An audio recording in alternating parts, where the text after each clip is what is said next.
প্রথমে একটা মিক্সির জার নিয়েছি। মিক্সির জারের মধ্যে একটা সেদ্ধ ডিম নিয়ে এইভাবে হাফ করে কেটে সেদ্ধ ডিমটা দিয়ে দিতে হবে। আর এখানে আমি একটা সেদ্ধ ডিম দিয়ে রেসিপিটা বানানো দেখাচ্ছি। আপনারা যদি বেশি করে বানাতে চান তাহলে পরিমাণগুলো বাড়িয়ে নিতে হবে। আর আমি দিয়ে দিচ্ছি 5-6টার মতন রসুন কোয়া।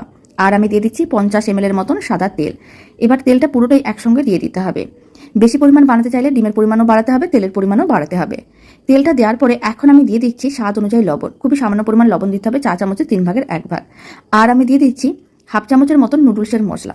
এখানে কিন্তু আমি ম্যাজিক মশলা নিয়েছি, আপনারা চাইলে যে কোনো ধরনের নুডলসের মশলা নিতে পারেন। আর চা চামচের হাফ চামচের মতন দিয়ে দিলাম গোলমরিচের পাউডার। ঢাকনা বন্ধ করে খুব ভালো করে সমস্ত কিছু পেস্ট করতে হবে। সমস্ত কিছু পেস্ট করার পরে আপনারা দেখুন মিশ্রণটা ঠিক এরকমই দানা দানা হয়ে আছে বা ডিমগুলো ভালো করে পেস্টও হয়নি। এবার আবারও কিছুটা পরিমাণ সাদা তেল দিয়ে দিলাম। ঢাকনা বন্ধ করে দিতে হবে, আবারও খুব ভালো করে পেস্ট করতে হবে যাতে কোনো রকম দানা দানা না থাকে। ঠিক এইভাবেই পেস্ট করতে হবে। আর ডিমগুলো তেলের মধ্যে পেস্ট হওয়ার পরে এরকমই একটু ছানার মতন দেখতে লাগছে, মানে তেল আলাদা হয়ে গেছে, ডিম আলাদা হয়ে গেছে। তখন এর মধ্যে দিয়ে দিতে হবে কিছুটা পরিমাণ গুঁড়ো দুধ।